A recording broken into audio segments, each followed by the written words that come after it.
And we're recording. For those who don't know, I was counting down and now he's thrown off. Anyway. Welcome back. Wait, hold on. Dang it, I started early now. I can't remember my opening lines. Fuck. Well, what's up, glitches? Sticking up. You know what? You say it. You say your thing. Mine's as generic as hell. Say it. Say your opening. Okay. Hello, everybody. My name is Titan's Bane, and me and Gall here. We're at the end of EDF 2017. It's the final episode. We're at the end game now. Gonna beat Thanos. Yeah. Someone bust out the raid. It's time to end this. A fleet of large UFOs have landed in the city and are deploying giant bugs. The city is now overrun. You were to act as this. Oh yeah, wait. But pretty sure we do 40. Wait, I know we did 40. Yeah. Did we do 41? I don't remember. I'm along for the ride. I don't. This is your game.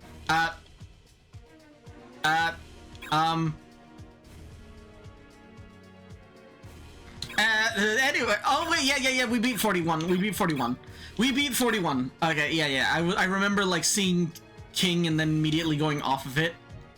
And then we finished our rant last episode. Okay. Next time, leave it on the thing. Yeah. An extremely large number of giant bugs are patrolling the city. Recon has identified a leader-like creature that we believe to be controlling these bugs. This leader is apparently enormous and highly combat capable. Careful. Selected going into combat. Going into combat. Thanks, Aegis. You're welcome. Activating Orgia mode. I don't even know if that just sounds. I mean, it does sound like that. Also, yeah, giant spiders. She's just as emotionless. Oh, by the way, glitches, if you guys are scared of spiders, too late. Anyway. I hope you're not scared of spiders. Otherwise, it's already too late for you. There's already a spider on your arm. Don't look at it. It will get you. Anyway. But yeah, what's up, glitches? It's time for the final episode. Yeah, as Titan's Man said, it is time for the end. We got 12 missions left. And basically, if I recall right, the last, like... I'm already dead. Oh my god. The last 3 missions are basically just the final boss. Y'all bastards are like on the other side of the map while I just got destroyed. You just ran head first into them. You have no one to blame but yourself. And the spiders. Because I was assuming that everybody was gonna charge, but you all just hung back and let me die. If you have a gun, why would you charge? No, you have a gun, you stay as far away as possible. Because that's what we've been doing. Now you're crazy. I don't know what you're talking about. We've been fighting with strategy and precision tactics. My ass. Anyway. But yeah, I really am glad that we managed to get, like, you know, this series out. It might have been a bit scuffed, especially in the volume department, and certain episodes being a bit more intimidating than others. I don't know if intimidating is the right word. Intimidating for people to go and watch, I think. I would say, risky, controversial, I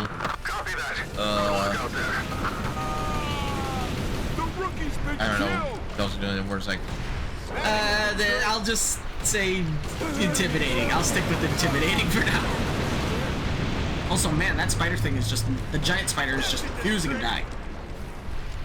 I think that's it, though. I think it's literally just this one giant spider and a couple other spiders. That's it. Hopefully this series doesn't make anybody think less of us any more than you already do. If you think less of me, select okay. your weapons before deployment. If you think less of him, though, you probably shouldn't. Go. He is far nicer than I am. If you think less of me, I'm sorry. See what I mean? If you think less of me, get over it. Anyway. Yeah. Get over it. I don't care. He's the type to just say, nah, fuck you. I'm the type to say, like, I'm the type that would make, like, an apology video. Say, like, I really am. Oh, hell, no, I would never. I would never. Look how fast that thing died. Or at the very least, I just make a post and like, no, yeah, okay, I fucked up. I'm sorry. And, Yeah, I would never apologize. You would just stand on that hill and die, even if it cost. No, I would stand on that hill and just.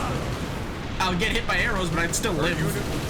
You would risk it all just to win big, just to prove your point. Yeah, I mean, to be fair, take my word for it. There are some games that I've played and will play that like, certain people don't want to see. Just like how you refused to believe that there was no Lego Star Wars game that was only just episode 3. You stood on that hill until I died. Even with hard evidence supporting it, you were like, no. No, I was like, okay, I admit I was wrong, but what I saw did exist. I just mislabeled it. In your dreams, apparently. I just mislabeled it. No, it was the Star Wars episode 4 with the bonus missions. With probably just one single mission, but you kept saying it was the entirety of episode 3. I don't know what you're talking about. Don't go. Whatever you do, don't watch episode. What was that? Was that episode 2? I think it was 2. Yeah. Was it 2? 1 or 2. Yeah. Whatever you do, skip episode 2. Watch episode 3 instead. watch episode 3 for VTuber opinions that will get the entire VTuber community pissed off at us. Us? Who's specifically me? Probably more so about the. Yeah. Okay. I doubt that you would get very much flack about it. I don't know. I mean, I tried to be as understanding as possible. Versus me, I don't care. I have far bigger plans than controversies can stop. Because I mean, at the very least, I did try to like be like, hey, like loot. I did like try to be like, hey, like I try to understand everybody. Like ultimately, yeah, like ultimately I agreed with one side a bit more, but ultimately I still tried to be respectful and understanding. You know how the VTuber community is. Like, you know how the internet is. The world.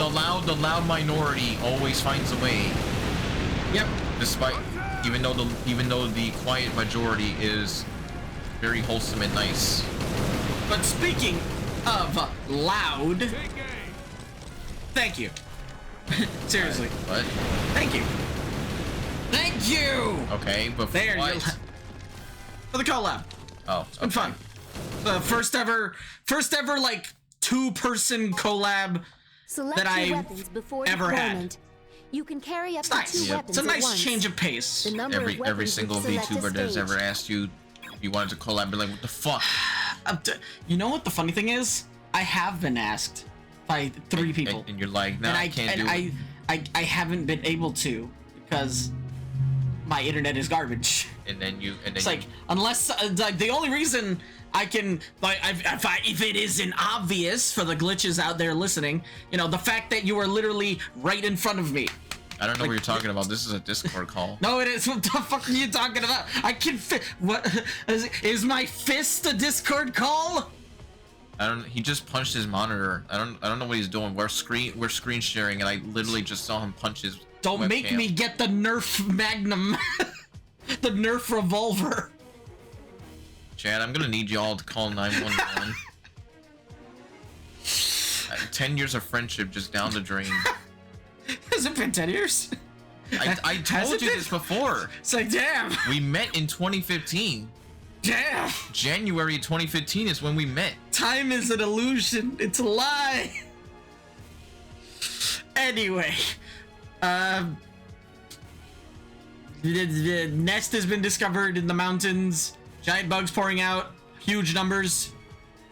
Hole needs to be destroyed to put a stop to this influx of bugs. They're now being protected by robots too. Good luck. Selected going into combat. But yeah, like, real talk, if I had, like, theoretically I could get better internet, but, oh my god, that is loud. EDF. I could get better internet by literally moving my entire room to the back of the house. Long story short, because of how old this house is, you can't exactly wire like get a fiber wire to my room. So if I wanted, you know, stable, good internet, I would need to move my entire room from essentially the front of the house all the way to the back of the house. And that would just take an absurd amount of effort. And that would also force other people that live in the same house to have to move their stuff. Which, you know, I don't want to be a hindrance to that. But if I had good internet, like, there's a lot of people that I would want to collab. Even if it's just like one-off episodes. Like frigging, I don't know, Mario Party or something. Is it like that? Is it like... It is... You were around in my streaming era. Oh, yeah, but, well, first of all, I was gonna talk about something else, but... Well, first of all, is it like... Do you already have, like, the fastest internet available in your area? That's non-fiber? The fastest in our area... the fastest in our area, but the problem...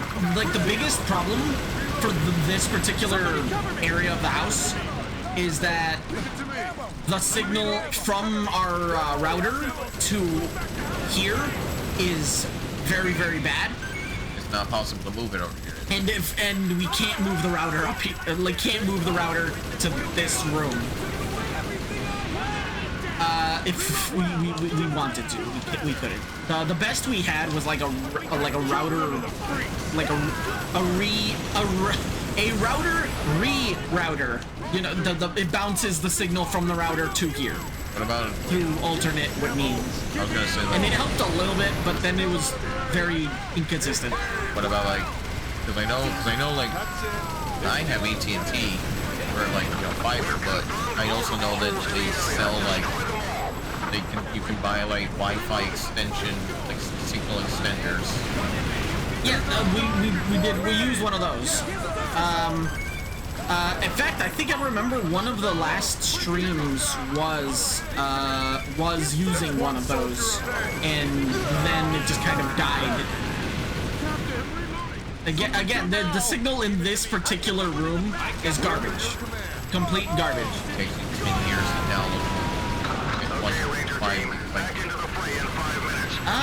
if realistically, a 5 gigabyte game, between 5 to 10 minutes. Like, about 5 to 10 minutes for a 5 gigabyte game. But then it just kind of like, at random, if it wanted to, would just randomly be 10 times better for like a split second. Leave it to me, buddy. Again, it's just so inconsistent and weird that literally the entire, I couldn't stream anymore. Because I just couldn't take it. It was so annoying. But if I ever got stable internet, I can name drop at least 3 people that I would really want to collab with. Are you allowed to say who were the 3 people that asked you? I would prefer not. Oh. But I can. But I can, but I would prefer not to get anyone's like hopes up or harassment, I guess, question mark or whatever. Why would it be harassment? Episode 3. Oh, but wait. But no, like just. Are these the people that you said that they asked you, or are you talking about? Oh, they asked me. Okay, but wait, but I still don't get why would they would harass you for that. No, I'm saying not that people harass them. I know, but still. But and even if I were to say the names, you know, it's not gonna change anything. There's no Wi-Fi. Not streaming, not collabing over Discord and stuff with anyone else anytime soon. The people that I. It's the people on my wall. Okay. The people on my wall, if you get my drift. Okay, then I understand that reference. Like the people in my little VTuber room, for those who don't know. And if you do know them, first off, cool. They're great. They're all really great people. Anyway, some don't even stream anymore. Some just do their own stuff. One in particular that I remember when you used your streaming era, they would always pop up. and they kind of just appeared on the face of the earth. Yeah, trust me, I know more, but I'm not at liberty to say. For privacy reasons on that front. Yeah. But, it's like, yeah, there's, you know, for one reason or another, can't stream, can't collab very much, except for live, in-person stuff. And who knows, I might even bring in one day, that certain other guy. Don't worry, I'll do it. Oh. What was his freaking YouTube thing? They're like Dr. Dazzle. Dr. Dazzle, that was it. Love the name. Dr. Dazzle. Yeah, who knows, Doctor, for those who don't know, this is actually the first time I think I've actually mentioned him. He's our other friend that appears once in a blue moon. Yeah, I have two very, very close IRL friends. It's just that one of them is significantly better at keeping in contact than the other. Yeah, Titans Man here, like, if I text him, he will respond within an hour. And if I don't, it's because I'm doing something else or I'm just... Yeah. Meanwhile, Meanwhile, Mr. Dr. Dazzle over here will not respond for at least a few days. Or a week. Or a week at minimum. Who knows? He might even respond a month later. And then he'll be like, yeah, I'll be there for sure. And then the day of, he'll be like, yeah, I can't come. Like, dang it, Dr. Dazzle. You know. Yeah, I'm gonna send him this particular episode time-stamped. Just go like, hey, we're shitting at you. So you want to gamble with your lives, huh? Yeah, he's a big gamble guy. Yep. But no, like, besides knowing him, I bet like, you won't get the reference I'm making, but knowing him with his love for gambling, and I know he plays Star Rail, 100% he's gotta be a fucking adventurer. You won't know what I'm talking about. I don't know. But people that play Star Rail know what I'm talking about. Everybody that plays Star Rail knows about adventuring. TLDR for goal. Adventuring is basically a guy. He's basically a very huge gambler. That's his whole thing. And like, he always gambles risky shit. And even his gameplay, well, not really his gameplay is about gambling, but you know, he uses like casino chips as like his weapon. Shit. And then like his his line for his ultimate is like bust, or maybe I'll take it all. So I can 100% see Dr. Dazzle being an adventuring me with his love of gambling. But yeah, it's like, I have like two close friends. Mr. Titans Bane here is far better at communication, but I really wish the other one, Mr. Dr. Dazzle, would pick up his goddamn phone. But he has work, I guess, and he has social responsibilities. Calls you on Discord mobile and immediately gets on call with us. Yeah, it'd be hilarious if he just called us right now, but like, very unlikely. Very unlikely. It would be hilarious. He was like, hey, and then he immediately starts doxing. But yeah, like, maybe someday in the future, I'll bring him by and I'll collab with him on something too. Probably not like, you know, a big thing like this. Like, this game took freaking 5 hours and 2 days. 2 days and 5 hours ish to record. But you know, something similar, something smaller, maybe some Mario Party, I don't know. Or Doom, I don't know. But or a beat 'em up like Double Dragon. Maybe. No, I did all the Double Dragons though.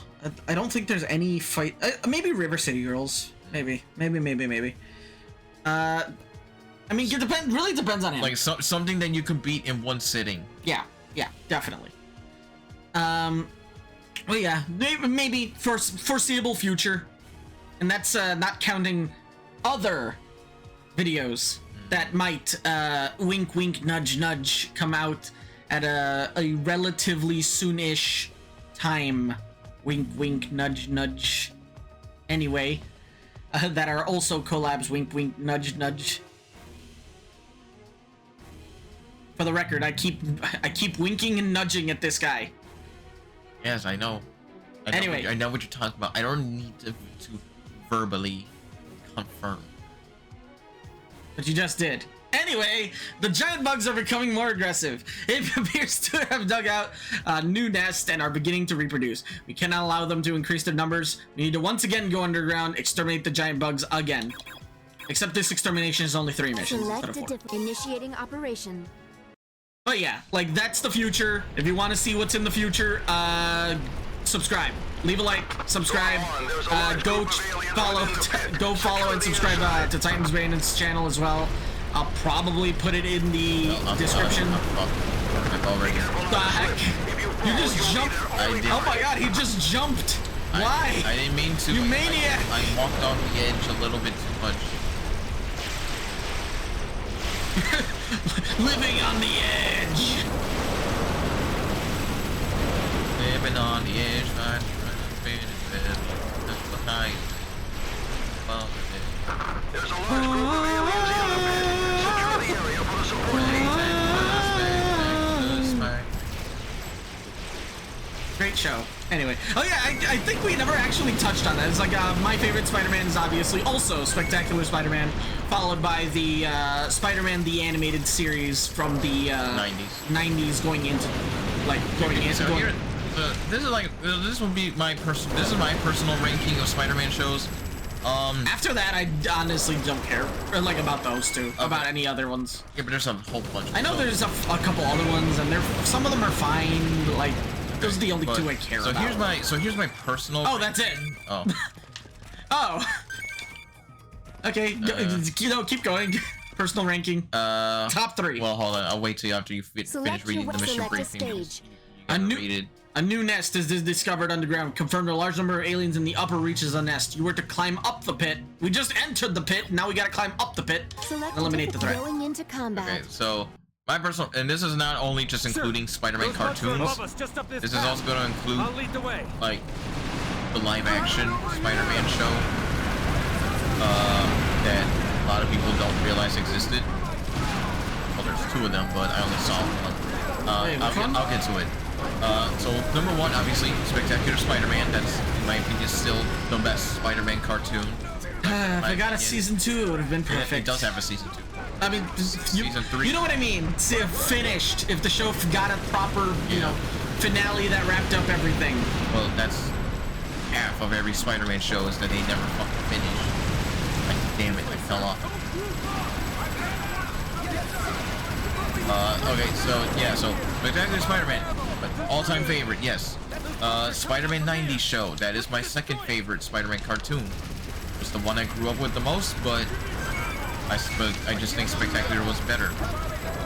But 90s Spider-Man was still good. It had a lot of iconic moments, especially the symbiote arc where Spider-Man is shouting shocker. And I will say, Spider-Man the animated series is significantly longer. Yeah.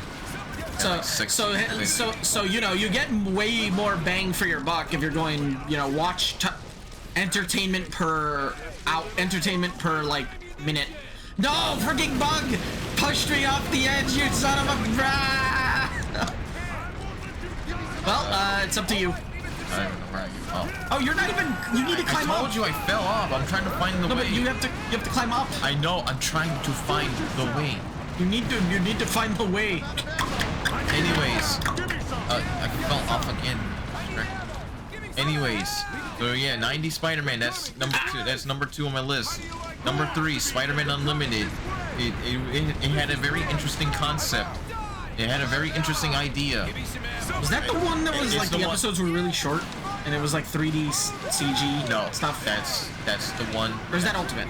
No, that's the one after that. That's the one after Spider-Man Unlimited. Spider-Man Unlimited is the one where Spider-Man takes a rocket ship to an alternate Earth that's ruled by animal people, and like. Okay, I don't know that one.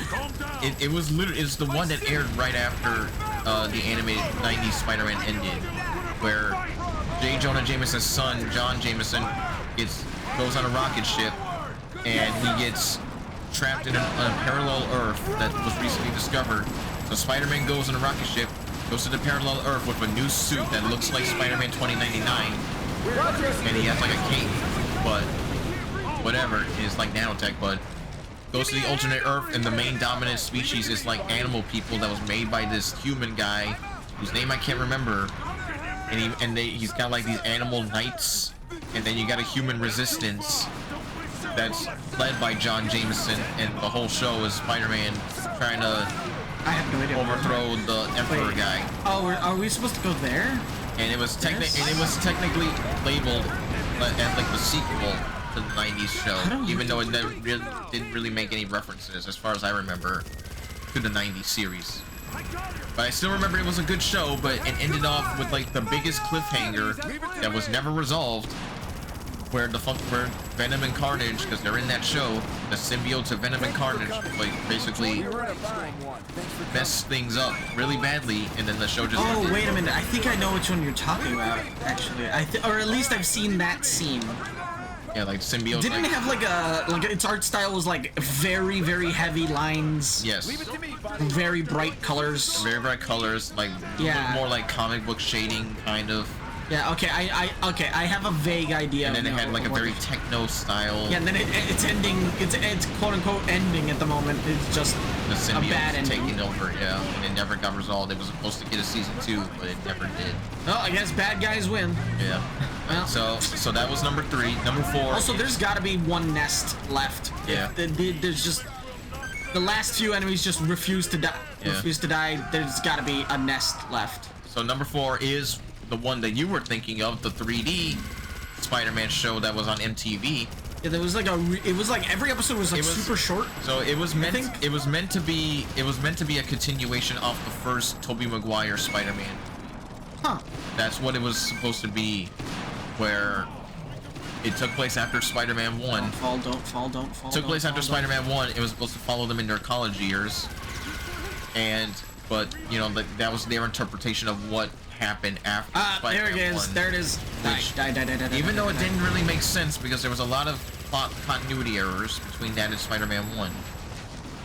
Okay, that should be all the nests. And just like every Spider-Man up to that point, it ended with a cliffhanger where Peter's like, I quit being Spider-Man, and that was it. Just throws the Spider-Man suit in the river and just walks away and quits, because a friend of his gets put into a coma and everybody blames Spider-Man. Wait, what the heck? Wait, hold on. 2 enemies left. There any? Oh, 1 enemy left. Is that it? Wherever. Is it above us? Below us? Okay, you go check out below. There might be one. Oh, there it is. I got it. Okay. But yeah, it was a decent show. It was very different because it also used a lot of lesser known Spider-Man villains. Your weapons before deployment. At the time, at least, you know, like at the time, Kraven wasn't as popular. Neither was Silver Sable, and a bunch of other nowadays more well-known Spider-Man villains. But at that time, they were kind of like lesser known. As I said, like Kraven, I don't think he was as popular during that time. Ignore the airplane that just blasted your eardrums right now. Actually, funny enough, it's not it. Like for the record, I'm turning on like glitches who have been watching for a while probably know by now. There's like this super fan that I can activate and then deactivate to just like rapidly cool my laptop. And like funny enough, it's not that loud on the mic. When it's the only noise, it doesn't even register on the mic. But when we're talking, it comes out as like a very loud, staticky sound to the behind our voices. So like we're talking and it just sounds like there's a bunch of static in the background. But like it doesn't sound like a fan in there. Okay, yeah. Oh, by the way, we have reached the deepest part of the nest already. The enemy is putting up heavy resistance. Not a single one of them must be allowed to survive. You are to continue fighting the enemy until the nest is completely empty. Select a difficult going into combat. Okay, so yeah, so that was 3D Spider-Man. After that, probably Spider-Man and His Amazing Friends. One that had oh my god, The one that had. I'll be honest, I forgot about that one. Yeah, the one that had Firestar. It wasn't bad. Yeah, from what I remember, it was just very weird. Yeah. So like, yeah. It was very 80s. Yeah. Spider-Man and his amazing friends. Firestar and Iceman. And funny thing is that Firestar didn't exist until that show. He was exclusively a character for that show, and then I guess she got some popularity. I guess she got popular enough to become a comic character. Good for her. But she didn't exist until after that show. Good for her. Yeah, it's like if you want like the most 80s comic book Spider-Man, I think that's probably a good place to start. That's a fun, like, silly little Spider-Man adventure to go with. Yeah, so that was that, and then like, oh, he's a flamethrower. Yeah, that was what, place number 4? I think. Okay, something like that. Like spectacular and 90s. Unlimited 3. Yeah, that. Oh, okay, that was 5. So number 6 goes to the original 60s Spider-Man animated series, the one where 90% of all the memes come from. Yeah, the one with the finger pointing meme. Yeah. Or well, that's from Spider-Verse, but it's a reference and art style of the 60s Spider-Man. Yeah, like 60s Spider-Man is as classic as you can get to the comics. Yeah. If you really just want that old school Spider-Man comic feel, 60s Spider-Man is where it's at. Also it's where like a lot of Solid JJ's early Spider-Man videos are from. Like they're from that Spider-Man. And then number 7 goes to the live-action 1970s Spider-Man show, which again, never seen it, and not a lot of people know about. I know it existed. I'd never seen it. It was very weird in that. Okay, well, first of all, it has like the show, like the second season in particular, the second opening, one of the funkiest damn openings I have ever heard for a TV show. It is like the bass in that song is like is a goddamn the funkiest shit I have ever heard. Okay, there we go. It was like just straight up just like. If you watch that, you look at that opening, you just be like, yeah, that's the 70s. Select your weapons before deployment. What, disco music? Select a mission. Not disco. It's just like it had like horn, like trumpets, like it was like and then you just got a bass slapping like you know, like stuff like that. It was just so funky. It was like real. It was like so funky, but it was like so damn it's like so damn good and catchy. Huh. And I'll probably check that out after after the recording. The alien nest has been destroyed. Wow, that was easy. A large portion of their population has been wiped out, with the lord of their nest forced out to the surface. He has been gathering his remaining followers for an assault. I didn't know ants were that sentient. It is time for a showdown. The giant bugs. And so what made that what made the 70s live action so weird is that there are no Spider-Man villains. There are no Spider-Man villains in that show. Scorpion's in that show. No. I could have sworn Scorpion was in that show. Angry Goblin. No. Or no, Hobgoblin. No. Hobgoblin. There is not a single comic villain in that show. 100%. Really? Spider-Man for pretty much the entire run of that show, Spider-Man is fighting common criminals, young gangsters. There's even two like short movies where one of them he goes to Japan and fights the Yakuza. He never fights any. Wait, this is which one is this? This is a 70s live action show. Oh, the live action. Okay, no, I was thinking the like 80s cartoon one. No. The earliest cartoon. No, I'm still talking about the 70s live action. No, he never fights the live action I've never seen. He never fights a single supervillain. It's all just like regular dudes. Every single episode. They probably didn't have a budget for like yeah, pretty much. The budget was very if you watch any episode of that show, you can tell that they had to work with what they could. He doesn't even web swing. He never web swings a single time in that show. The most he ever does is like maybe like attach some web to a tree and like, you know, swing on it or whatever, but you never see him swinging from building to building. The most he ever does is just climb up a building with it, you know, wall crawl up a building and like try to find ways to parkour to the next building. He never web swings between buildings. Ever. This show sounds like a trip. It sounds like a trip. I'm telling you, it was. You know what? Show me after. It was like, send me. Okay, I'm dying. They're all ganging up on me. like I said, it was just so weird, and I only know about it because when I was a wee little lad, I used to own the VHS pilot on VHS, which was like an hour-long special pilot of the first episode ever. Oh, Jesus Christ, that fucking spider! Oh my God! Flying! It's going! It's gone! So on VHS, I used to own the pilot episode of which was an hour-long thing where the closest he ever got to fighting anybody that was quote-unquote super was a guy that was just able to hypnotize people. Just like a cult leader guy that hypnotized people for his cult to do bad shit. That's the closest he ever got to fighting somebody that had quote-unquote a special ability. Otherwise, he was just fighting regular dudes. And I think it was even a moment where he got like even his spider sense was like basically non-existent because he was like running away from the dude and he gets shot in the back. It might as well have not even been a Spider-Man show at that point. He is by all means the lamest Spider-Man, even though he is still Select a difficulty one of the before still an starting. iconic Select a Spider-Man, stage. but by all means he's still like one of the weakest because again he's running away from a dude with a gun and he gets shot in the back when any other Spider-Man would have dodged that shit. You sound so angry. I'm not angry or upset at the very. You sound angry / upset. Because again, I mean, it's a product of its time. That's as much as I can say. Oh man.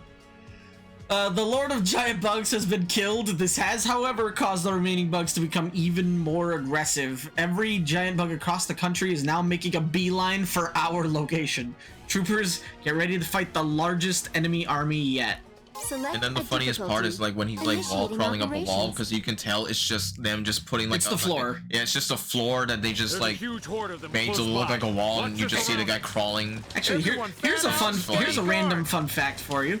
I learned that that's how they did the wall crawling things, because I never really thought about it. I just never ever thought like, oh, how do they get that effect? I never really just thought about it at all. For the Tobey Maguire Spider. No, in any media where they crawl up a wall. I didn't care enough to think about it, so I never thought it through.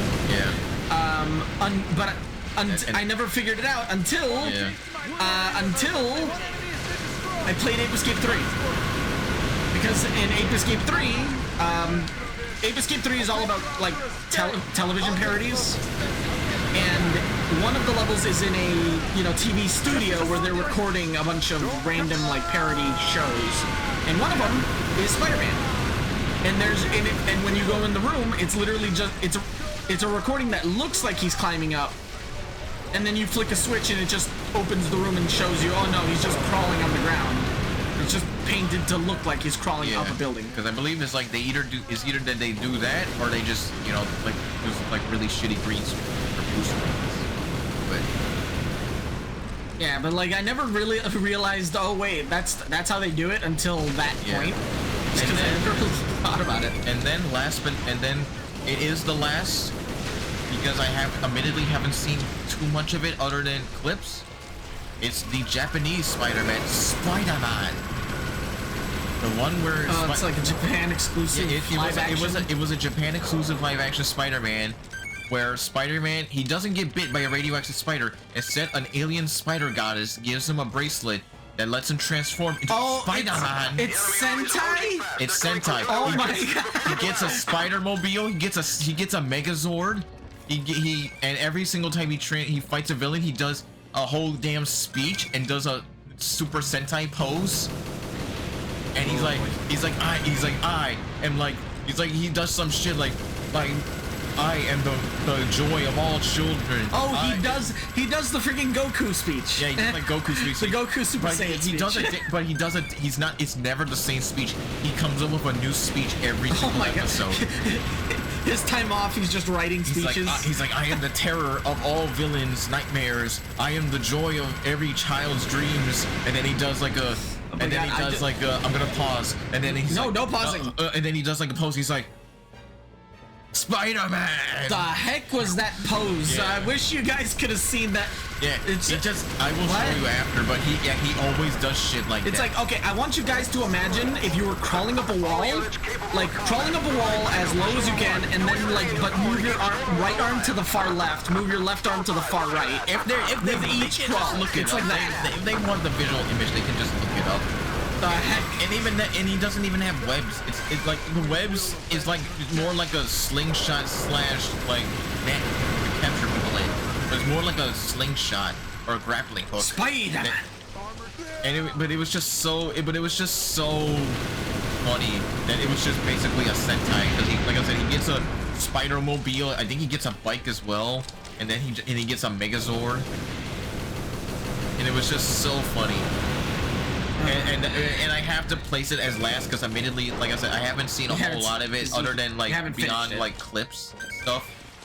But it's still an iconic version of Spider-Man, no matter how weird it is. And there's even a scene where he literally grabs an SMG and just starts mowing people down. Huh? Spider-Man uses freaking Yeah, he gets like an SMG. I don't know if the bullets were real. Okay, glitches, you need to look this up. Spider-Man, Japanese, gun. But I do remember there's like a moment where it's probably on YouTube. Look it up. But I do remember there's like a moment where he grabs like an SMG and he just like look at this one poor he just starts blasting. It's like it's all that's left. And it was hilarious. He just starts blasting with the SMG. I don't remember if he actually killed anybody, but it was just hilarious. It was just so weird. Any more waves, or is that it? Yeah, there's more. And, how did you know? Because they appeared right as the radar appeared right before the guy spoke. But yeah, and then I guess like after that, Unlimited Spider-Man, I only watched a little bit of. I didn't care for it. It wasn't my thing. The one after that, the other Marvel Spider-Man show, also wasn't my thing. Didn't care for it. Can't say nothing about the new one, Your Friendly Neighborhood, because I haven't watched it yet. So I have to watch that before I give a proper judgment on that. Same. Like, and that's if I have the time, because I like some of the things. Actually, Titan's right. Yeah. You can vouch for me, like, because you're here IRL. You can vouch. There are a lot of DVDs and TV show sets on the side that I have not seen, right? Yeah, because you're too busy with games, your videos, or you're watching something else that's taking up too much of your time. There's so much good food, just saying. Not to mention your IRL work. Yeah. But like, I just collect a lot of movies, TV shows that I am interested in, and I just have like a ridiculous. I have a movie collection that would put at least 50% of the planet to shame. It doesn't help that it also doesn't help the fact that you keep buying shit that you know that you haven't finished other stuff. I can't help it. It's because if I don't buy it now, I'll forget about it later. Write it down or wishlist it. Yeah, stupid. Add it to the cart. And emergency, elite red. Oh, I hate this mission. I actually hate this mission. Okay, real talk. Time out. These things are annoying. Okay. First off, they hit hard. Second off, they have like 20 times more health than the flying enemies. Imagine the health of the robots, but now they can fly very fast. That and now imagine like 40 of them flying all around you all at once, and your entire team will die in like seconds. I think I tried to beat this on hard and I couldn't do it. Items will appear at higher difficulty going into combat. Do it. But yeah, these guys are very annoying. Like, what's that? Actually focusing on the game? Oh my god! focusing on the gameplay sequences and strategies, analytical stuff of the enemies of the I don't know game. what strategies you're talking about. Missile launcher. There's your strategy. I just blast.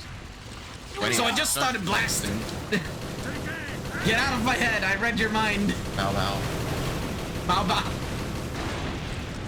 The only way the human race can survive Extreme violence. But like, look at that. You're hitting with them with multiple rocks and they just kind of bounce. And they're just not dying. On hard mode, these guys are freaking annoying. Like on normal, they're annoying with our super amazing rocket launcher. I don't know why I kind of want to imagine that, like, since we started this whole game, I've just been doing nothing but roasting you the whole time. I just want to imagine all your VTuber friends like, my God, this guy has been saying everything we've ever wanted to say. Like we were just being nice and polite, but he did the work for us. My friends hate me. Cammy and Cereza like yeah, get him. Oh, Cereza especially definitely would say get him. Get him. Despite all the help I gave. Real talk, I am honored to participate in like helping any of my friends with like their little side projects. With Cereza, I did write lore. I did commission art for that. I wrote her lore, directed her entire lore video. Got them as a Christmas present. Their like their newer intros and outros. And then when Cereza becomes like super popular, you'll be there in the corner like, I made you. No, she's already way more popular than I am. Cammy is without a doubt size-wise the biggest of the three. Oh yeah, I think Cammy is bigger than both me and Cereza combined. Because I'm pretty sure size-wise. there's a few times where I scroll by and I think I see her be like collabing with people. Oh yeah, recently she's been like on a roll collabing with like 4 or 5 of her friends all at once. Yeah, and then sometimes I've seen. I think I see her maybe like 1 or twice collab with someone that's like a little like more bigger, and I'm like, okay. I know, very impressive. Especially when you consider how she started out. Yeah, she grew like the Elden Ring playthrough, like the blind Elden Ring playthrough, like just exploded her channel. Yeah. And now she can't stop playing Souls games. Okay, timeout. Real talk. Look at. Are you annoyed at these guys yet? Considering I'm not dying, no. Considering that you're dying. No, but I'm considering they're not dying. I mean, like we're hitting them so much, and they're fast, and then when you do hit them, it doesn't feel like you're hitting them.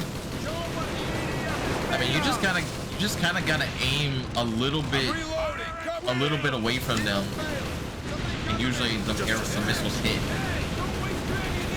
Like all the if you're just trying to aim directly at them, yeah, you're gonna miss. That's why you gotta. No, I know how to lead my shots. It's just like apparently not. Still. Apparently not, because you ain't hitting nothing. Shut up. I don't see. What's that? I just saw you miss 17 of those shots. The last 3 just so happened to kill it. I saw you miss 17 of those shots. I'm reloading. Cover me. Yeah, but I'm pretty sure my kill counter is still higher than you. You know what? They should have that. I like, even in future EDF games, they don't have that. They should have that. A local mode like a kill counter, just so, like freaking Lord of the Rings, just, it's like still only counts as 1. Chad, go through the video, go through this mission and count how many I've killed compared to Gaul. And just say that, and inflate my numbers by 5. No. Just do that. No. Thank you, Glitches. No, humble his ass. I killed those last 2. Both of them. Myself. I win. With 1 rocket. And my axe. And my bow. Select your weapons. Select a mission. What bow? Unknown. A new type of alien creature has appeared in literally the last 4 missions of the game. It appears to be a cyborg version of the Valak Dino Mech. Several units have already been deployed. It's already a mech. Where you need a cyborg? I know, right? We have already informed that we have nearly 100% casualties due to this creature's tremendous power. We will deploy 3 teams to provide backup. You go with them. Select a difficulty. We'll fight it on hard. Initiating operation. Okay, real talk though, this thing hits you once with the laser, you're dead. Okay.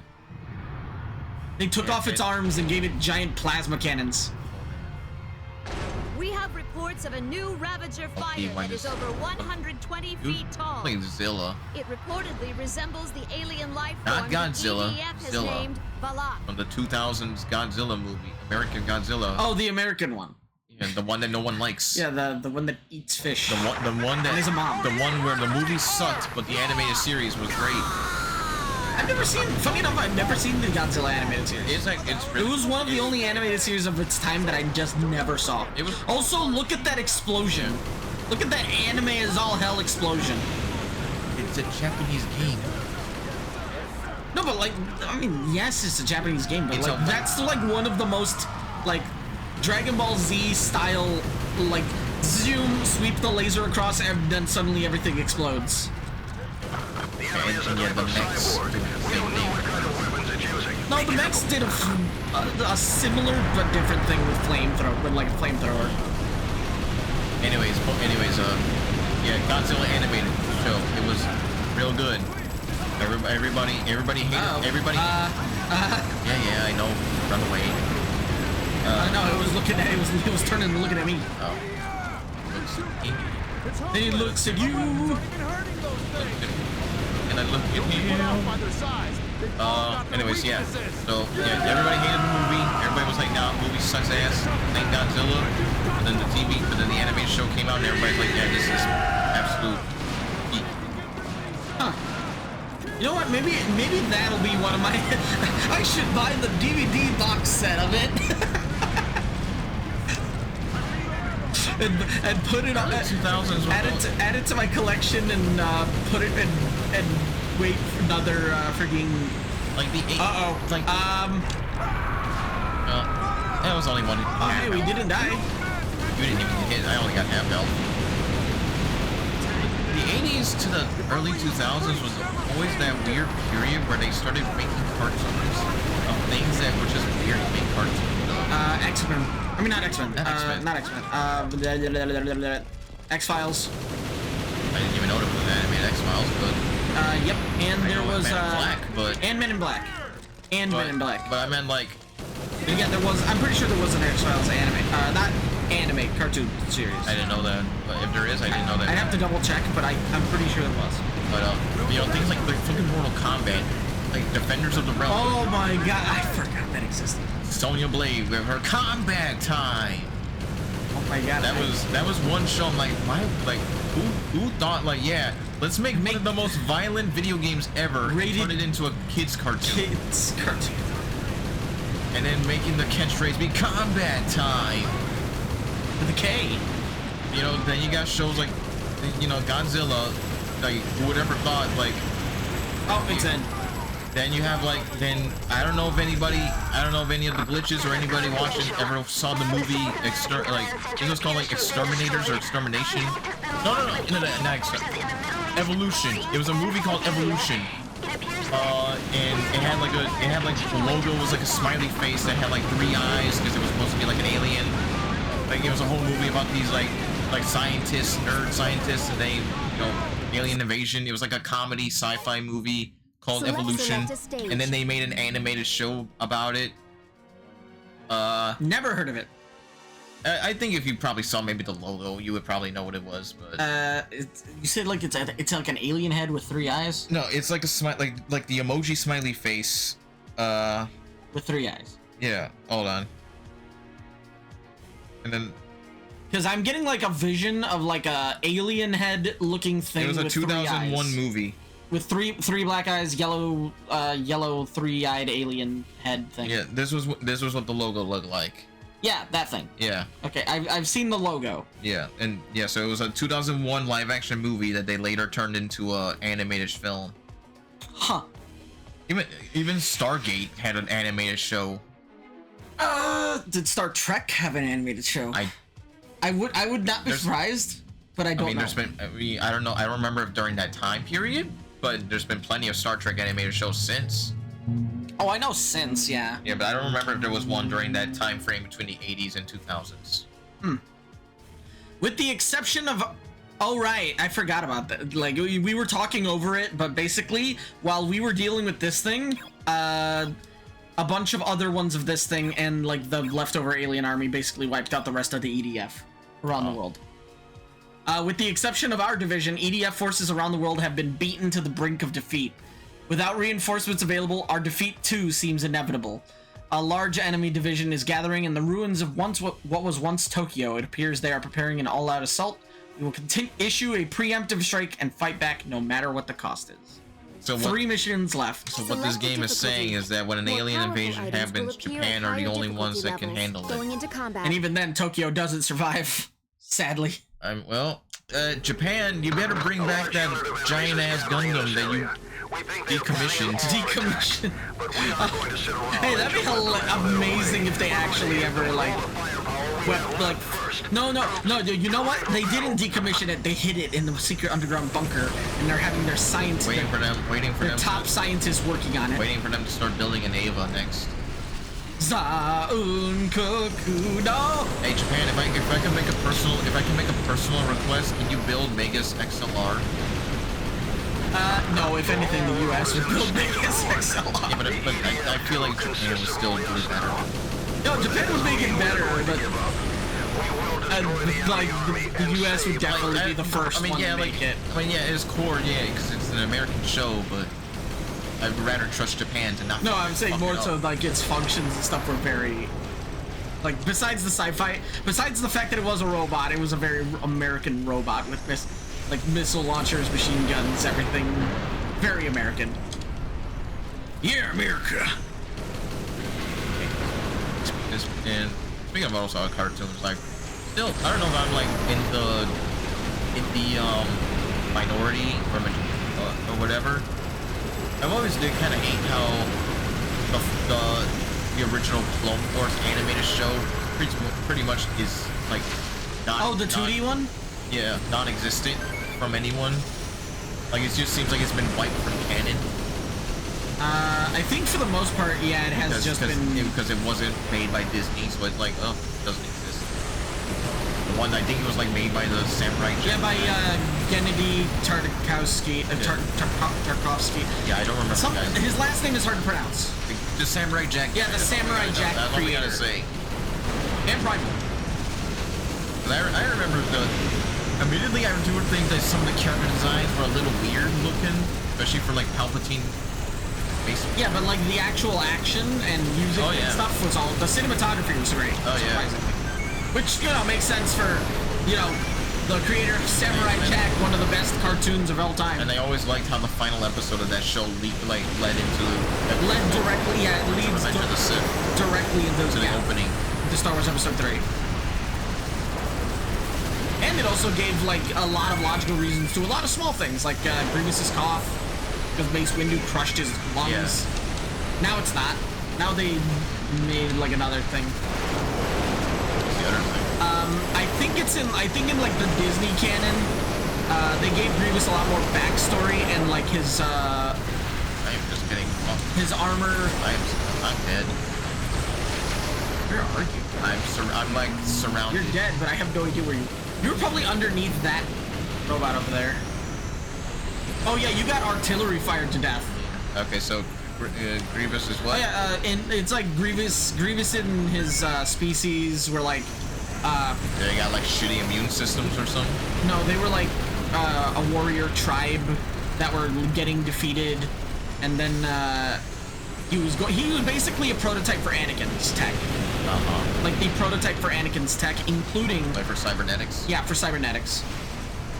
To make sure that it worked, they took like an injured, dying person from Grievous from his species during like their weird civil war thing, and then outfitted him with the tech. Hey, General Grievous. And intention. You ever heard of a thing called the Bacta tank? And they well, he was literally on the brink of death. He would have died. Still, I'm pretty sure. I don't think a back to tank would have helped. Still think it would have done something.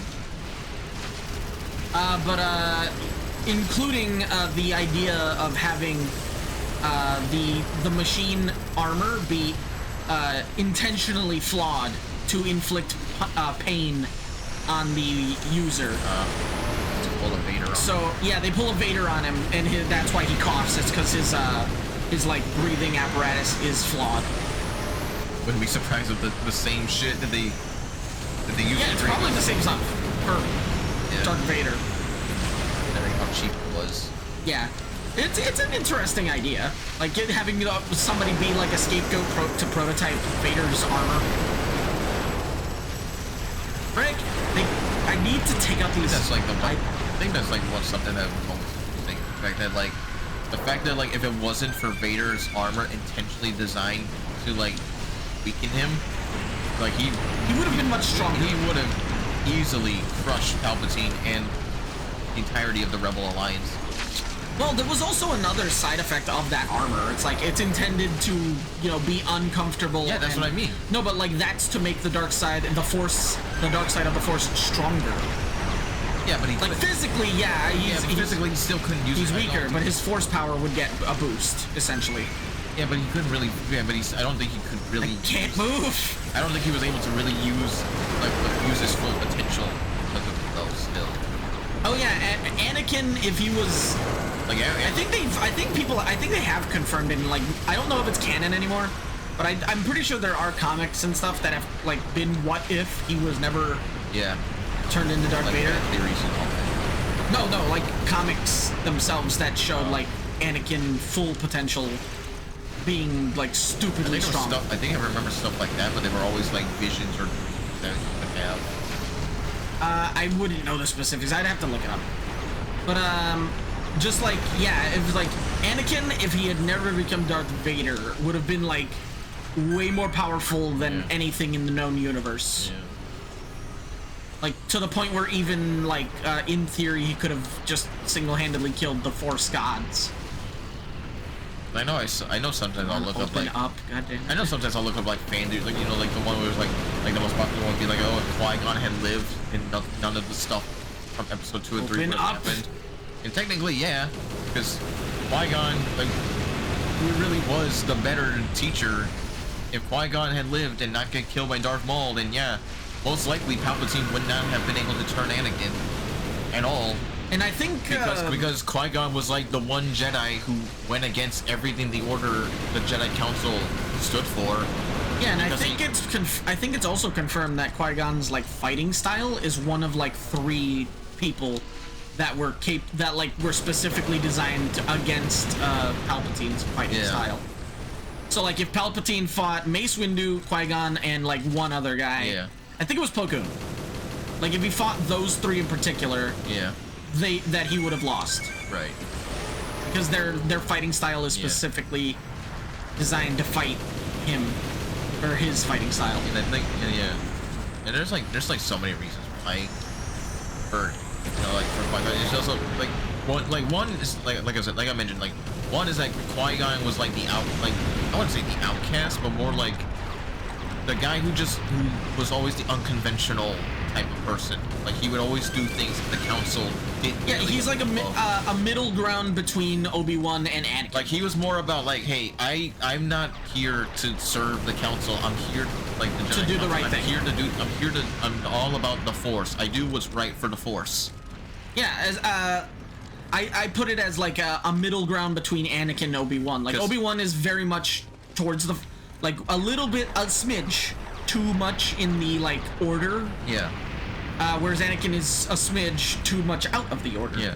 I mean, hell, like they even offered Qui-Gon a seat on the council as like a Grand Master, but he said no, I don't want it. Like he refused. All in all, Liam Neeson is amazing.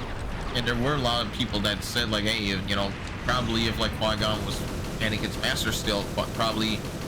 Because considering the fact that Qui-Gon wasn't really all about the Jedi Code so much, Anakin probably wouldn't have felt the need to hide his relationship with Padme from him. Considering he probably would have felt that Qui-Gon would have been more understanding versus Obi-Wan.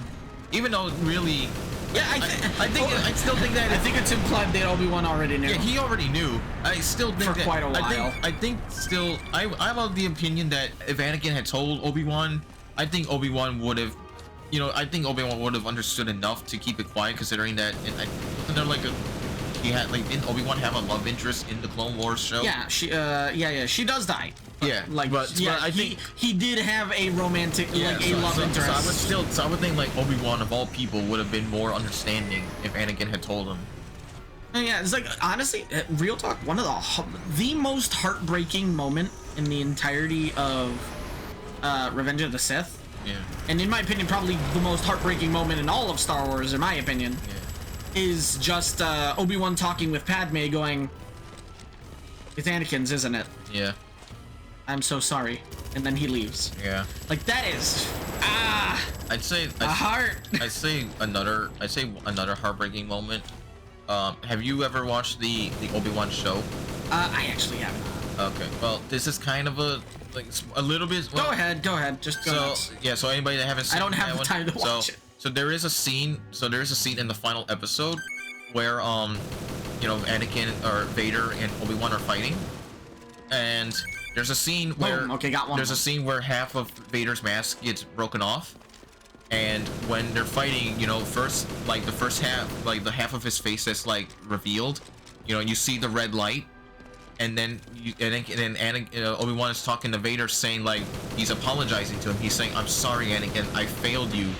I'm sorry that I couldn't help you."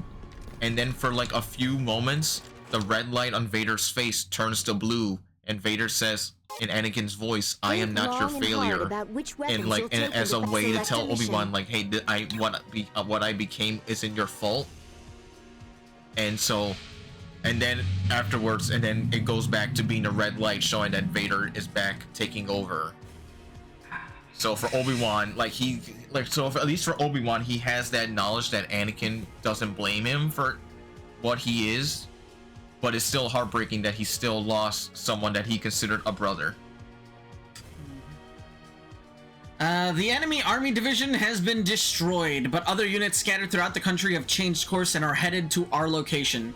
We are now surrounded. It appears all is lost. We may have no chance, but we will show the Ravagers that the EDF will never back down until the last of us has fallen.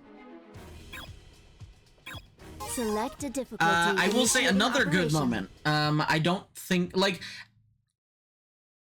say what you will of the overall quality of the other 3D animated Star Wars shows. They vary in quality. You know, sometimes really good, sometimes not so good. But, you know, the same style like that the 3D Clone Wars has. Like Rebels and Bad Batch, and there's a few other ones that I don't know. There's like at least one other one that I don't know.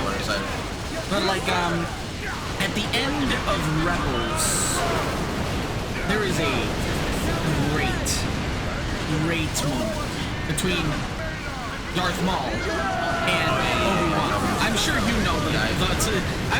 know the scene, and any hardcore Star Wars fan would know, because it is so good in every sense of the word. It's such a good single short scene. Because like Darth Maul, long story short, is like it survives the encounter and basically wants to harm Obi-Wan in the worst possible way that he can, and basically spends like an entire season or two of just to find where the heck Obi-Wan went. And at the end, he finds him. He finds him on Tatooine, and he's like, "Why are you here? Why are you hiding on this empty backwater dust ball of a planet? Old man for what reason?" We should clarify. This is episode like New Hope Obi-Wan, where he's like old as shit. Yeah, this is old Ben Kenobi. And like, yeah, and even Darth Maul has like a little bit of gray in his like little goatee.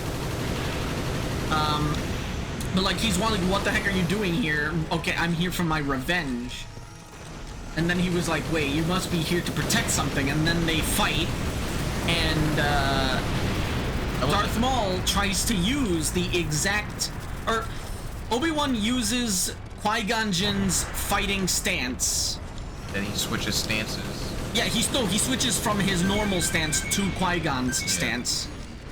And then Darth Maul tries to use the same technique that he used to defeat Qui-Gon on Obi-Wan, but Obi-Wan, you know, learned and switched from Qui-Gon's style to his own, and basically slices Darth Maul down the chest, killing him, fatally injuring him. And then Darth Maul's just like more or less, I don't remember the exact words, but like he's essentially like, you know, I hope that whatever the person that you're protecting he said is capable of avenging us. No, avenging he asked Obi-Wan, is he the chosen one? And Obi-Wan said yes, and then he says he will avenge us, and then he dies. Like we're surrounded. This is it. Yeah. Okay. Well, there you go. I was like, I don't remember the exact line, but yeah, he's like, essentially, he hopes that Luke will like bring balance to the Force and end all of this hatred and fighting that has basically consumed Darth Maul at that point. Let me ask you this. It's a sad, poetic death. Let me ask you this. So, because there's always been this debate. Do you believe Luke was the chosen one, or do you believe Anakin was the chosen? Because in the end, Anakin still was the one to destroy Palpatine. Bring balance to the Force. So technically, you could argue that Anakin is still the chosen one. I think Anakin. I think it was Anakin. Like, keep in mind, I am disregarding the new trilogy. Yeah, the sequel. Yeah, I'm disregarding episodes 7 through 9 for reasons. Yeah. Disregarding that, yes, I think Anakin did bring balance to the Force by being the one to come to his senses and finally end Palpatine.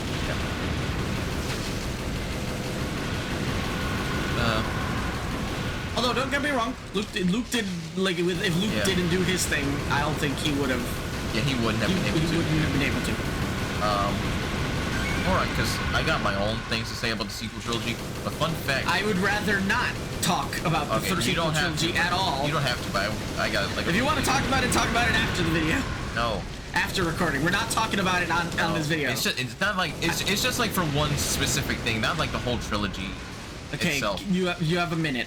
It's just more about the fact that I still because even the actors themselves, like Mark Hamill and stuff, talked about how they weren't really a fan of what they really went for with Luke's character, and I do agree, because it really does make no sense, in my personal opinion, how someone like Luke, who was able to redeem Darth Vader, who by all means was like the most villainous person in Star Wars at the time, you know, so sadistic and evil, who didn't seem to have any shred of empathy or humanity in him, and yet was able to be redeemed by Luke. You have like that same person, and you're supposed to believe that because of some vision of a potential future that may or may not could have happened, Luke just decided, yeah, I'm gonna go full murder mode on Leia and Han's kid, based on something that might not happen. The same person who could redeem a monster, by all means, decides not to bother giving Kylo Ren the benefit of the doubt, and just goes, nah, I gotta straight up murder this child without any hesitation. Murder the child of my best friend and my sister without any hesitation. And I'm just like, no, that is not what Luke. That is not what original trilogy Luke would have done. He would have gotten the vision, and he would have done every possible thing he could to make sure it never happened, to ensure that Kylo Ren would never fall to the dark side. Not just be like, nah, I need to kill this kid because I can't let his evil spread. Aim for the spaceship! Aim for the spaceship now! Like, that's really kill it! Like, that's really all I gotta say. Like, it's just making more ants. Like, Force Awakens, I liked, Yeah, I'll say like 7 Force was Awakens. 7 was good. It was a good start. Yeah. I didn't watch 8, so I can't. It's not. I didn't watch It 8, makes no so sense. I didn't watch 8, so I can't say anything about it. I watched 9. For some of 9 I liked, other stuff I didn't like. Yeah, I haven't seen 9, but I have seen 8. 8 made me not want to watch 9. Let that put it. 8 made me just go, no, I'm good. I don't want to watch anymore.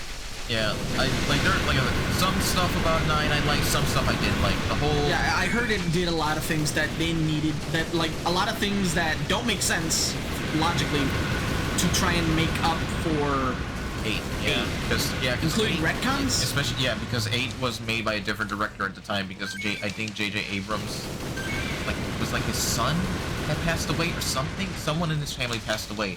I don't remember who. So he couldn't direct 8. So Ryan Johnson directed 8. I forgot what movies Ryan Johnson did, but some people like his movies, some don't. Anyways, he completely changed. That was a very large army. He completely changed the tone and everything, a bunch of stuff from 8.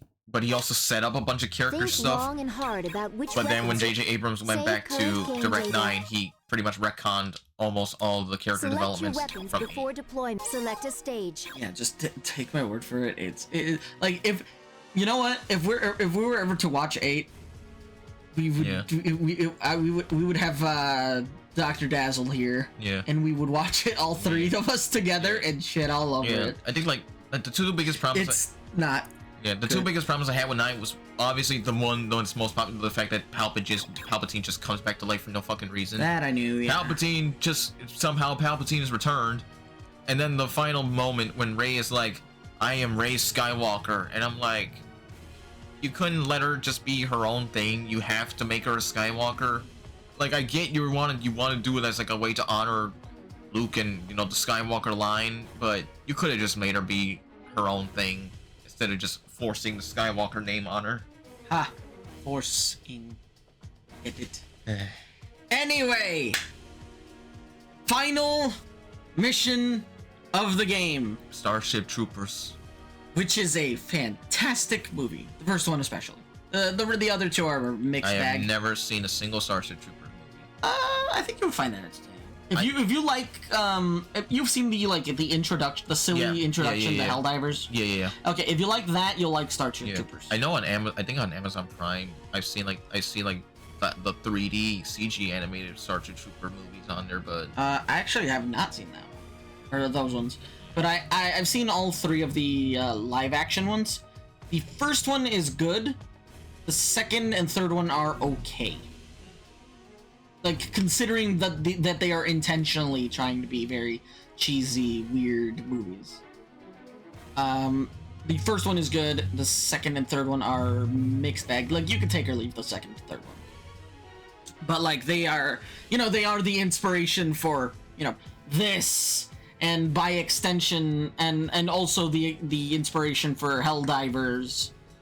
And now they have their own game. It's actually it's good. It's just I don't play the online mode, so I play the single player content. The single player content's just kind of okay. Doesn't the game require you to be always online, even for single player? Pretty sure it does. Don't think for the single player. I have to look that up because I think that was. You'd have to double check. Yeah, because I think I remember I wanted to. No, I think Helldivers just. Well, no. Yeah, Helldivers. I know. Yeah, that, Helldivers needs to be online. But I think I remember reading something about Starship Troopers need to be online only. Single player stuff, and I'm like, I wanted to get it, but it's I would have to double check. It's like a solid 7.5 game, like the single player. The only thing that I have like a big problem with in the single player is that the environment is very, very dumb. Like 70% of the environment is like when we were underground in the hive of the ants in this game. Yeah. Like 70% of the environment is that. Right. Like I like hopefully one day they, or if they ever decide to do so, they could add some outside areas, but I doubt it. The mothership has finally shown its true form. It appears it is intent on destroying us and putting an end to our existence. There's nowhere to run. We will gather our remaining troops and conduct One final assault on the mothership. Select a difficult. Initiating operations. We are gonna die. Yep. Let's go! Yeah. Actually, The mothership is about to begin its EDF. attack. take out the spaceship, take out the spaceship, kill it now! Oh, I can't aim. And the Earth will be destroyed. Says you, within I no landed a time. few hits We only with this have camera one angle. hope. We must destroy their mothership now. That is the only way we can save One last thing I want to say about Clone Wars and The Rebels, EDF has been left especially for weak, Darth and the Maul. enemy has Any other survived. UFOs? There's another one. But no But matter the circumstances, well, we maybe have you to already fight. know.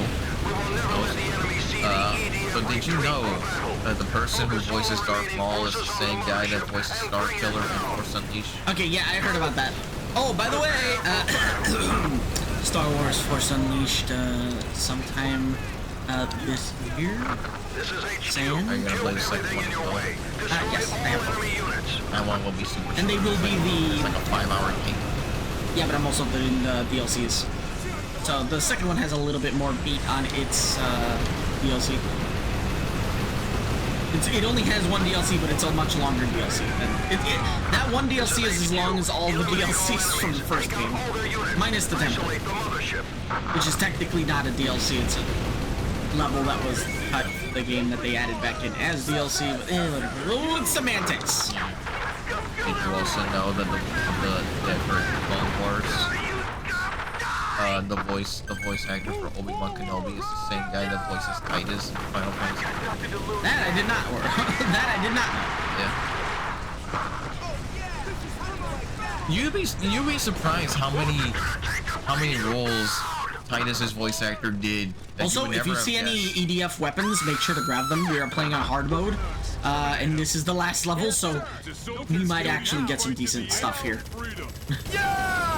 Yeah! But yeah, you'd be surprised how many roles Titus's voice actor has done that you probably wouldn't have guessed, just because of Freaking! some of them he's changed a lot. Ha ha ha ha ha! Luke. Are you ready for it? Okay, and fire! Luckily, our stupidly powerful rocket launcher is good. I think one of the interesting things about Star Killer's VA, I think like Sam Pittsburgh or something like that, is that I'm pretty sure he's like a consultant as well for Star Wars stuff. Okay, see this right here, I'm gonna tell you right now, this right here, this explosion, Yeah. destroys the game on, or destroys the frame rate on, with the shake, the shake on. Oh yeah, glitches. In the options, like in the pause, timeout. Screen shake. Okay, you know what? Let's turn it on just for a minute. A minute. Let's see what happens. There's been a change in the mothership. I mean, No, keep in mind, this is after this is after the laser is fired. There's no more laser. Something flying around the mothership. They're firing at us. Stand your ground. No, it's surprisingly well. I guess yeah, we are playing on an Xbox Series S, so it is running way better than it originally did, especially on the 360. Imagine this on the 360. It's a Scout 4. Oh, Someone's crap. managed to hit the mothership in its weak spot. We can see black smoke rising from the mothership. oh yeah, so anyway, so Star Killer's VA, pretty sure he's like a creative consultant or something for Star Wars, or at least like for Hey, he's a massive Star Oh Wars yeah, nerd. he's like a huge ass nerd, to the point where like He corrected stuff from the game. Clone Wars. Was it Clone Wars? Because I thought he told a story about how there's a scene where when Anakin, I guess he's talking to like his mom's ghost or whatever. Also, you can shoot those like laser things on the outside and they will die. It just takes just freaking kill it. Yeah, so there's like a scene. Like he was talking about how there was a scene that they had to redo in Clone Wars where I guess like Anakin's talking to his mom's ghost, and he's telling her like, "Hey, I have a wife now. I want you to meet her." And then he was talking about how he was correcting them, like, he was like, Anakin's mom already met Padme. They had dinner at their house. Okay, you can basically there's a bunch of power cores around the thing that are dropping bombs. I see. I know, blow them up. I see. I'm saying also for the glitches that are watching. Oh. Also, you like the shake? No. I can't aim. Oh my god, it's so stable. Okay, you're aiming for the ends of it. Or I think. Oh, I can't aim up. Oh, no, I can't.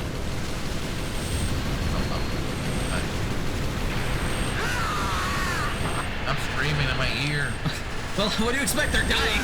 Turn off the communicator. I don't need to hear your screams. Okay, that laser cannon is dead. Ah! I'm about to die. I need health. Where's... I'm dead. Oh, not yet. Well, I'll bring it here. Communication has failed with the combat units. I'm a firing my lasers off. How am I not dead? I am about to die. How are you not dead? I'm about to die because I got 4 I'm dead. Save the world. My final mission. The final battle. Okay, I see some health. I don't think I'm gonna make it. Also, police, they call an ambulance, but actually for me. Oh, you better dodge roll like souls. Okay, I'm a little bit better. Still not great, just better. Immediately gonna lose that health. Get all that. Turn into Toho. Freaking Toho. Glitches at 1,000. I can't see. Glitches at 1,000 subs. He'll play a Toho game with the hardest difficulty. No. Is anybody left on the battlefield? Nope, I'm dead.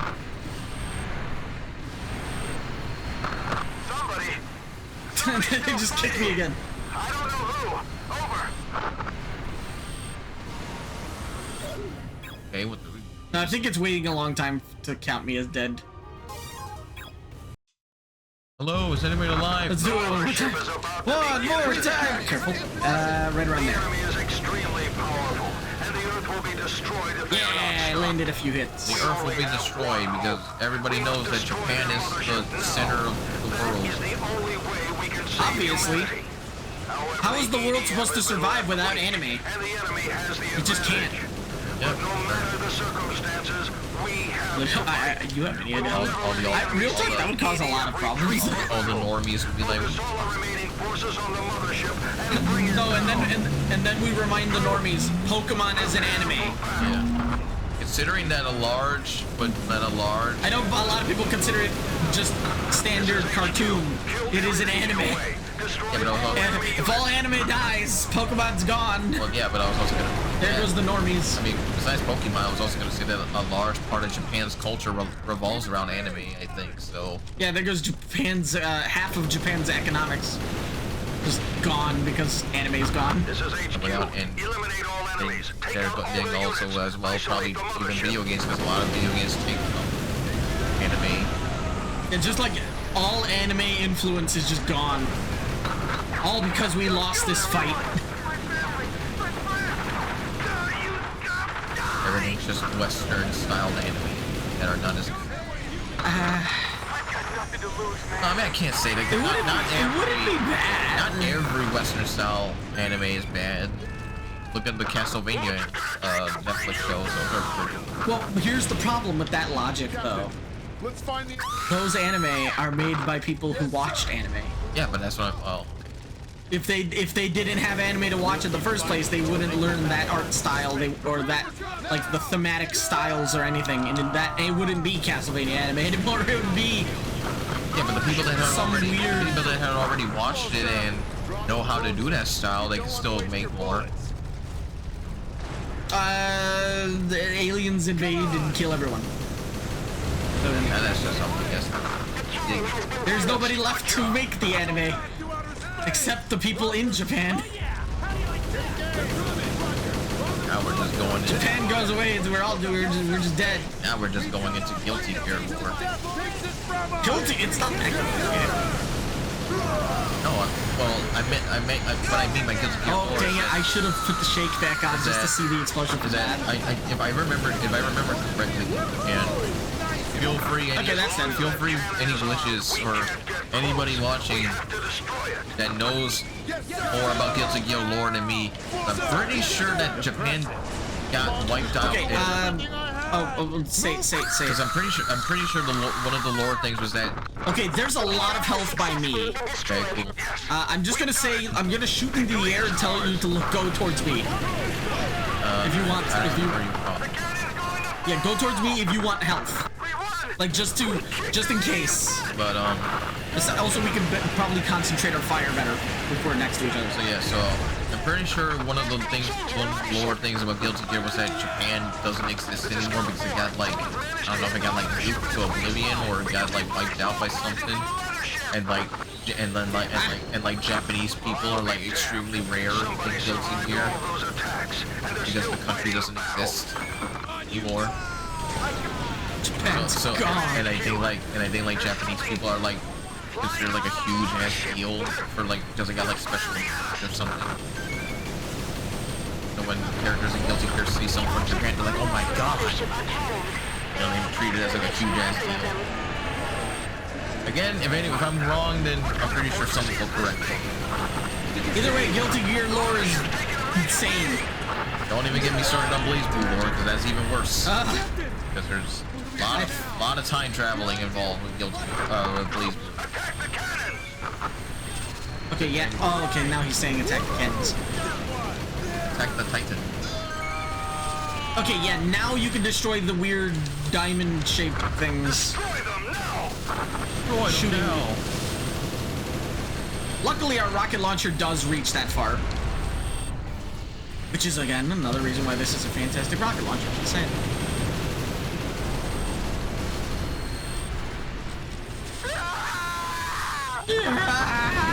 Oh, okay, that actually hit me. Can't focus on the diamonds, but I'm being surrounded by every alien and their bomb. Alien just walks by, grabs a gun. A bigger alien just hands a smaller, tiny, baby-sized alien a gun. Go out, good boy. Go kill the humans. Am I aiming at the right thing? No, these weird diamond things that are shooting the lasers. The shields. Yeah, okay, its core is revealed, its core is revealed, its core is revealed, its core is revealed. It's exposed itself. Ew. Why do you always have to take The heck am I supposed to think with freaking exposing? How? I don't know, but your mind always goes to the gunner. That says more a lot about you than it does me. Never mind, you're crazy, nah. All your friends are like, wow, this guy's weirder than I thought. Okay, now it has the giant, like, super cannons things that popped out. It was just playing with us the whole time.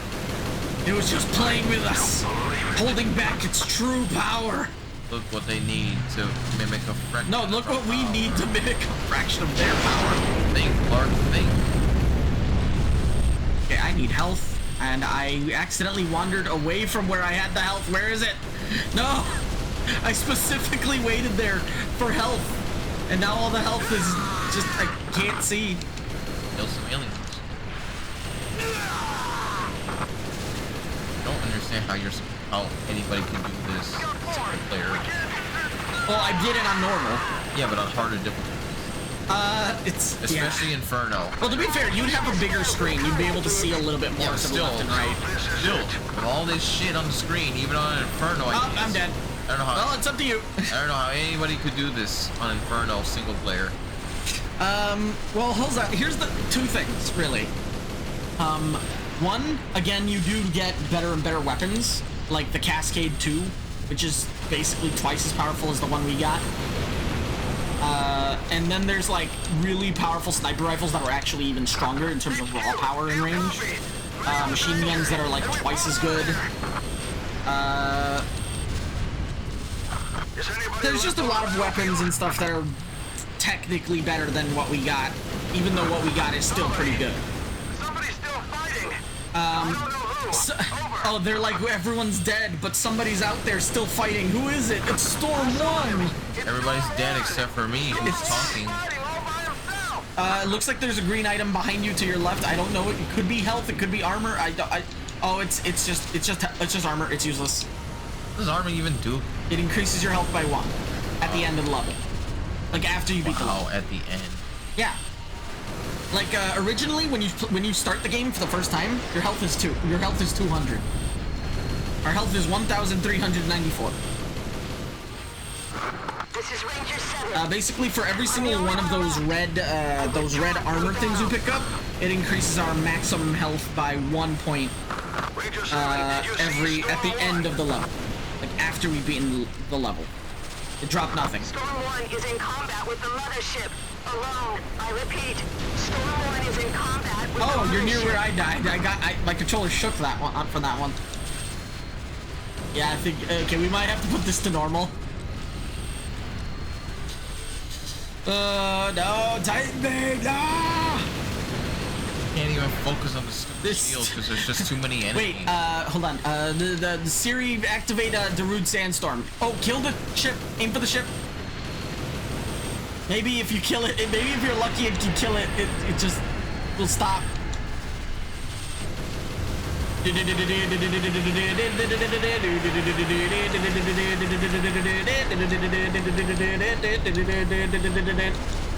Oh, you're dead.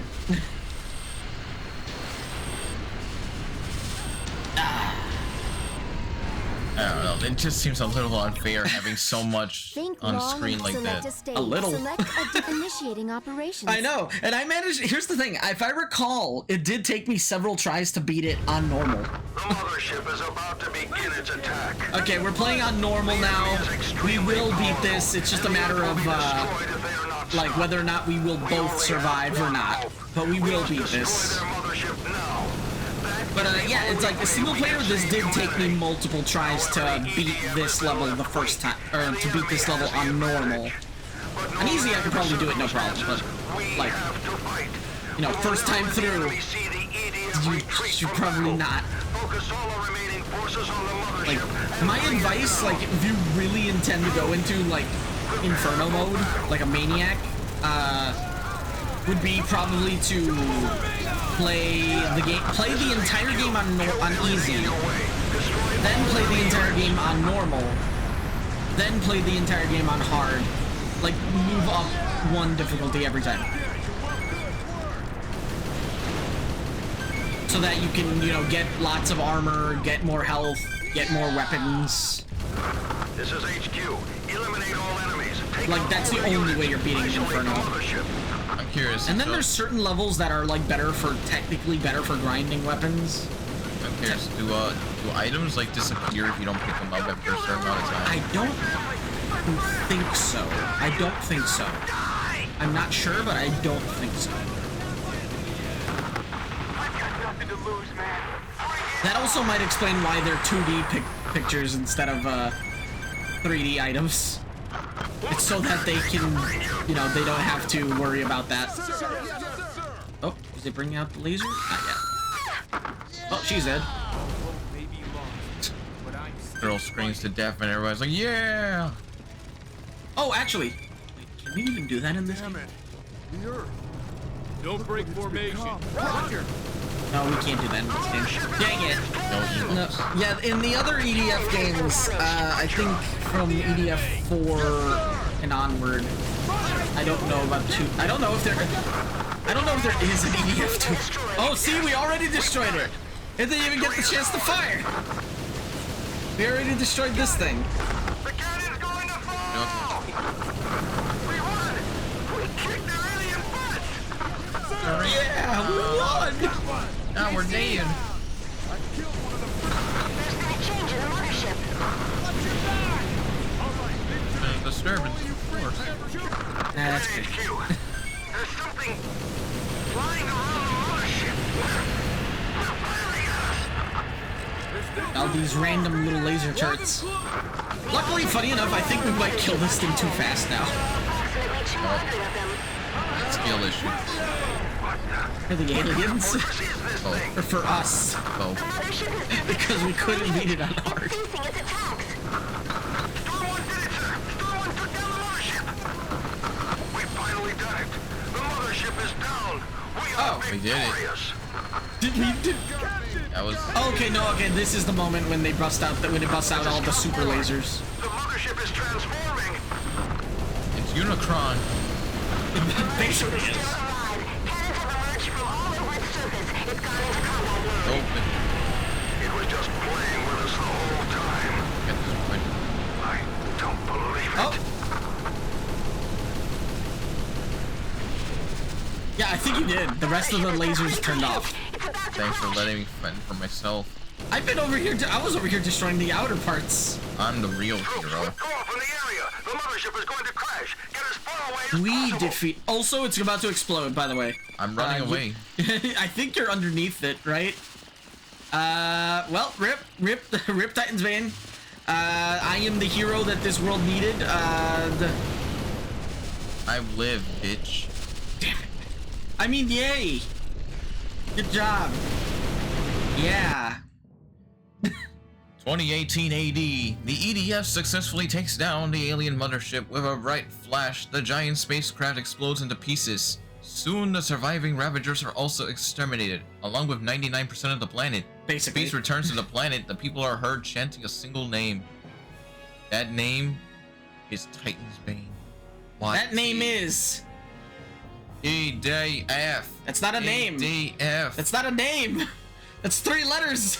Eric Daniel Frederick. That's his name. No, Eric Daniel Fortescue, What? who would later be shot in the eye and turned into a medieval skeleton. Oh. I didn't. At first, I didn't understand the reference because I haven't played medieval. His name is Daniel Fortescue. Also, it's a great game. I just know him as Sir Dan. That's all I know. It is a great game, and I am buying it for your freaking PS5 because just buy me EDF 6. Buy me 6 then. Why 6? I'll buy you 5. I want the newest. 6 is not good. It's not as good. I want the newest. But it's not as good. 5 is better in like every way. Yeah, but I still want to at least try it because it still looked interesting enough for me to want to try.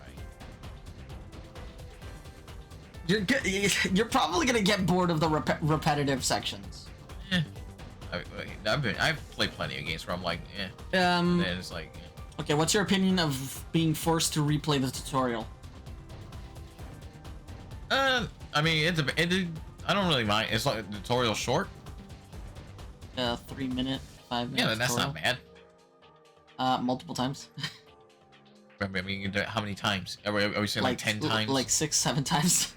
Listen, man, if I can be doing Hades like fucking like 10, 20 times. No, but Hades has different. I understand Hades. I've beaten Hades too. I've beaten Hades 100% on the Switch. Like it's a great game, but it mixes up things a lot more. Like I'm telling you, it's like I liked EDF 6, but I would never replay EDF 6 ever because it made I considered dropping the game like on mission 80 because by that point we had already gone through the loop multiple times. And there was like 160 missions. Actually, how many missions are in EDF 6? Hold on. How many missions EDF Think long and 6? hard about which weapons you'll take into battle. 147 you can missions. only take 2 with you, so it's a good select a stage. That was 53. Okay. Triple this. Okay, I played longer games. It's very long. I've played longer games. Single player is much shorter. I played. I mean, much games. longer than when we were fighting each other. I played longer games. Oh, you're a maniac. Listen, man, if I can spend 111 hours in Persona 5 alone, or 107 in Persona 3 Reload, God knows how many hours I sunk into Skyrim. Just replaying Fine, that over I will and over. tell you what. I'll get you EDF 6 on PS5, but you need to beat Medieval first. Okay. Beat Medieval first on the channel. I don't have nothing to record that with, first of all, and even then, I'd rather do PC games. Okay. I'll Why figure. you gotta expose me like Fine. this? I'll figure out a good game to force you to play for your channel. You beat that game. It won't be like a 100-hour game. It'll be like 20 hours or less game. You beat that game, and I'll get you EDF 6. with its DLC expansion that adds like 60 more missions. Everybody's gonna be thinking like that. Wow, Titans Bane is just a cheap bastard. No, I'm just I just like to force by giving stuff away. But anyway, You're like, he's a cheap bastard. He's ungrateful. He offered you something, and you're like, nah, I want something else instead. Nah, just take my word for it. I give him a lot of stuff, like a lot of stuff that he's probably not gonna touch. Like for all I just time. anticipate any negative comments, like, because like I just anticipate what they might say. Like, hey, I've already said it. I'm self-aware. You don't need to bother.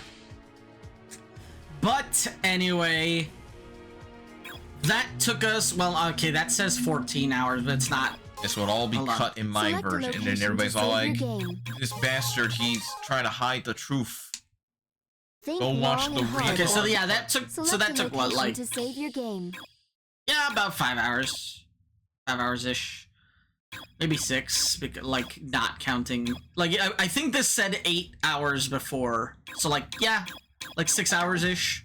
Select your weapons before For deployment. us, we're at an hour and 45 on this recording. Weapons at once. Yeah. Which is impressive, the number actually. Of weapons you can choose from is small at first. But yeah, that as is you find new weapons Earth during the game. Defense Force There are many different weapons. 2017. So The first one that we got in America on original Xbox 360. There are other EDF games that were before this. I don't know how many. I think 2. I think this is technically the 3rd EDF game. But it's the first one that came to the US. And in my opinion, if you care about the stupid, weird story lore stuff of EDF, this is probably the best place to start. Because other games will reference back to this game in particular. Specifically, EDF 4 and EDF 6 will be like heavily referencing stuff from this game, or like world events and conversations from this game will be in those games. But yeah, that is Earth Defense Force 2017. It is a little bit of an arcadey, a little bit repetitive, a little bit arcadey, but I have fun. I really like this game. I like this game a lot. I don't go too much into it. If I'm gonna go into an EDF game, I typically go to 5. Despite 5 being twice as long. Actually, how many? Okay, you know what? I have it already loaded. How many missions are in EDF 5? It's gonna tell you, like, there's over 300 missions. No, there's not. 110. 110. So like 40 less than 6. And funny enough, I think they and not counting the 3 DLC packs that add like 20 missions apiece. Yeah. But yeah, EDF 6 is EDF 5 and 6 are a lot. But EDF 1, it's much shorter. It's much more cheesy, and the quote unquote story is much more straightforward. It's just aliens invade. Putting them down. There is a little bit more meat to chew on with 5 and 6 as far as story, especially 6 as far as story is concerned. But this is a good one to just like jump in, go crazy, use whatever the hell you're gonna use. But I will say, objectively speaking, 5 and 6 are better gameplay wise, because you get multiple classes, and one of those classes is actually my preferred play style. Called Wing Diver, because they can fly and they move like 10 times faster. Yeah. But their ammunition is their jetpack fuel. Like, it uses energy. So you gotta, like, you can't spam your weapon as much, and their weapons are weaker on average, but you have the ability to fly, but you also start with much less health. So you start as a very mobile mosquito. You get better weapons, but like the ability to move fast is the big bonus, and that makes it worth it. But anyway, that is gonna be it. Thank you so much for watching. Leave a like, subscribe, check the description below for lots of random stuff, including my Twitter, TikTok, and a bunch of free stuff. And if you have TikTok still. Yeah, if you have TikTok still, depending on what country you're in. And probably most important right now, a link to my buddy here, TitansBane's channel on YouTube. He is currently, at the time of this recording, in the middle of Blackrock Shooter and what other games? Doing Blackrock Shooter the game, Momodora Moonlit Farewell, and Metal Gear Solid 2. And he'll eventually get to Half-Life also, I think, at some point. I already did Half-Life. 2. Probably, because at least 2 is easier than 1. Or is it? It is. Or is it? I don't know why you're saying is it with a question, because it is agreed that it is. Or is it? Boy, I don't even know if you ever even played Half-Life 2, so... I haven't. I played some of Half-Life 1, I have not played Half-Life 2. I think I played like a week. I think I played on someone else's Xbox. On the orange box? No, on somebody else's Xbox. Yeah, the orange box. No, I mean, back when Half-Life 2 first came out. Yes, the orange box. I don't even think the orange box was a thing yet at that time. Are we talking about OG Xbox? Yes. Oh, okay. Yeah. Half-Life 2 on console with the physical disc release. You played the worst version of Half-Life 2. Yeah, I played like an expansion, I think. Not even the main game, an expansion. Okay, now no, you played the orange box because the OG version. I remember it having like, what was it? It was like 6, like a bunch of expansions. There was 2 expansions. There was episode 1 and 2. Hmm. And I think I played episode and the original 2. and the original version the original Xbox did not have episode 1 and 2. It was only just Half-Life 1 or Half-Life 2. Keep in mind this was like when I was like 12. Because so I don't or like somewhere around there. I don't remember that. I don't remember much. Because the only way you would have been able to play episode 1 and 2 on console is on the 360 with the orange box. I don't know. Another Mandela effect, everybody. It's like I don't know. It was on. I don't know. It's like it's been so long. I literally don't know. Well, don't say shit when you aren't sure. Otherwise, you get fact correct. You get the nerd emoji glasses with the actually. So anyway, description. So anyway, I'm removing the link to TitansBane's channel from my description. 10 years of friendship over because I fact checked them. Shut up. Yeah. Me. Can't take the criticism. But thank you for watching. Description, like, subscribe, check for TitansBane's channel. Thank you, TitansBane, for joining me on this weird random adventure that literally popped in my head overnight. And I promise I'm not this much of an asshole on my channel. Yes, he is. Don't believe him. He's a piece of shit. Don't watch him. Don't believe his lies. Anyway, it's like, yeah, he's like, you know, I can hear you, right? No, you can't. The score's still open. No, you can't. Shut up. Shush. I have it on mute. I just give you earmuffs. But anyway, make sure especially to subscribe to both of our channels because later on in the year, not necessarily this month or next month, but like later on in the year, there will be other like much smaller collab videos. Most likely just us killing each other in like, I don't know, Call of Duty, Mario Party, the Crash Team Racing, stuff like that. And freaking tearing each other's necks out. Anyway. Thank you so much for watching. This is Game Overlord V and TitansBane YT. And see you around, glitches. I was about to say, like, who else is here? Bye-bye! EDF!